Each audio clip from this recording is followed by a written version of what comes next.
Merci Monsieur le Président, Monsieur le Premier ministre. La dette de la Belgique ne cesse d'augmenter, malheureusement, elle vient de dépasser la barre des 100% du PIB. Donc ces derniers jours, le gouvernement se lance des fleurs et crie sur tous les toits que la Belgique peut maintenant emprunter sur les marchés financiers à des taux d'intérêt proches de zéro. Et tout est fait. Dans la presse, pour donner des lieux d'Irupo, l'image du sauveur, tant la montée de la NVA fait peur à certains. Mais ne trompez pas la population avec des effets d'annonce, vous savez très bien que cette possibilité qui est offerte par le marché n'est pas une véritable marque de confiance. Elle traduit au contraire l'inquiétude qui règne.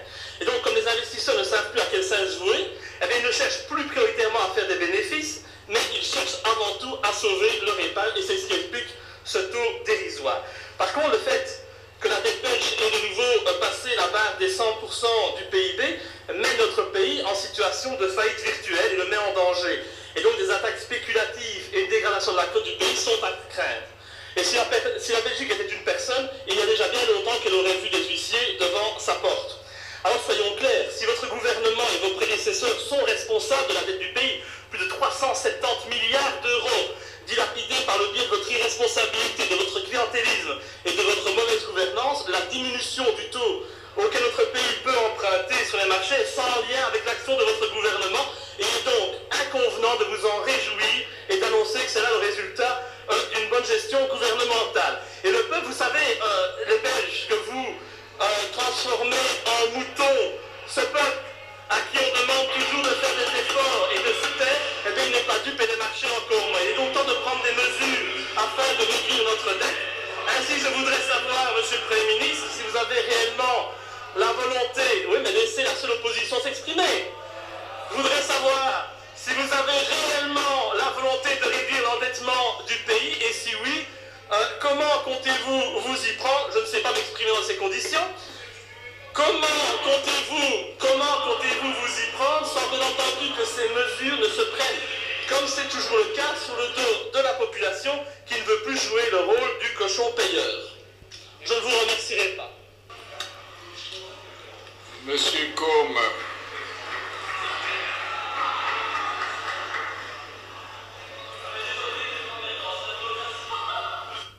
La parole est à Monsieur Côme.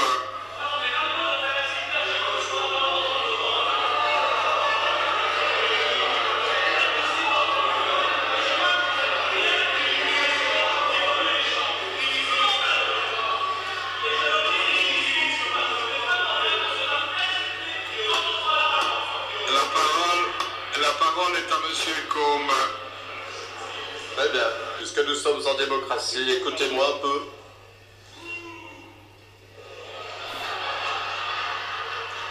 Quelle pièce! Quelle pièce! Les moyens financiers ont été trouvés grâce à la maîtrise de l'inflation. 2, à la poursuite de la diminution des charges d'intérêt qui témoignent de la confiance retrouvée en notre pays. D'ailleurs, vous l'aurez remarqué, la Belgique, à l'instar de l'Allemagne, devient un pays refuge pour les placements des capitaux. Je vais y revenir dans une seconde. Et troisièmement, les moyens financiers ont également été trouvés par des recettes non fiscales par rapport aux estimations du comité de monitoring. Monsieur le Président, chers collègues, je voudrais quand même rappeler aux honorables membres que si la situation est ce qu'elle est en termes de taux d'intérêt, il y a certes beaucoup de facteurs, mais c'est vraisemblablement dû à notre action et à notre sérieux que nous sommes devenus un pays refuge et un pays en lequel on a confiance. Mais il y a aussi d'autres raisons. Le patrimoine financier des ménages dans notre pays s'élève à 200% du PIB. Nous sommes parmi les 8 pays de l'Union européenne pour lesquels différents secteurs de l'économie détiennent plus d'actifs financiers que d'engagements vis-à-vis de l'extérieur, et donc plus de créances nettes sur l'étranger. Et si on ajoute au patrimoine financier net des ménages, le patrimoine immobilier, nous avons en réalité un avoir de 500% du PIB. C'est bien entendu des conditions de cette nature qui consolident le travail que nous réalisons, et c'est la raison pour laquelle la maîtrise du budget contribue à ce que la confiance se restaure, confiance à l'égard de nos citoyens, de nos entreprises et du monde extérieur. Je vous disais, donc, les moyens financiers ont été trouvés grâce aux éléments que j'ai indiqués, et tout cela, bien entendu, permet, comme je l'ai indiqué, de respecter notre objectif budgétaire. Comme vous le savez, chers collègues, le gouvernement travaille également à une stratégie de relance. Ainsi, nous avons également adopté le premier paquet, le premier train de mesures concrètes de relance. Il s'agit de mesures qui soutiennent le pouvoir d'achat des citoyens. Je ne vais pas évoquer ce que d'aucuns disent.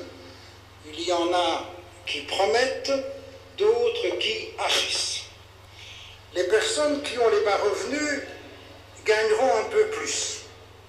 Nous offrirons aussi de nouvelles perspectives aux jeunes avec la création de 10 000 places de stage en entreprise.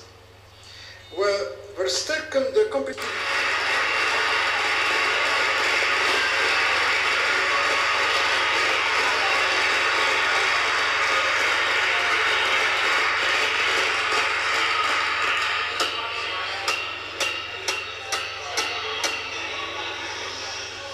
Attendez.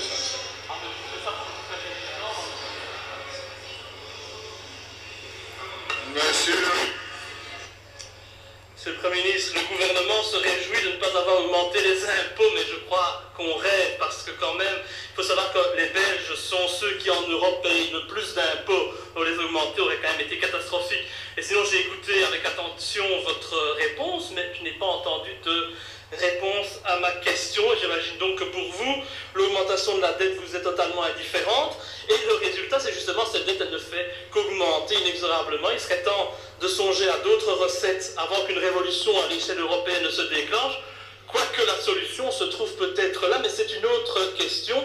Et à la veille de la fête nationale, moi ce que je voulais vous dire, c'est que si la Belgique devait être victime de spéculation, on pourrait se retrouver rapidement dans un scénario à la grecque. Et dans ce contexte, vous savez très bien que la Flandre, qui est une des régions les plus prospères d'Europe, pourrait être tentée, pour sauver sa richesse, de larguer la Wallonie, qui est en voie de sous-développement, et de proclamer son indépendance. Et donc il est donc urgent que le gouvernement prenne le taureau par les cornes et redresse l'économie du pays, et le sauve ainsi de l'éclatement. Je vous remercie.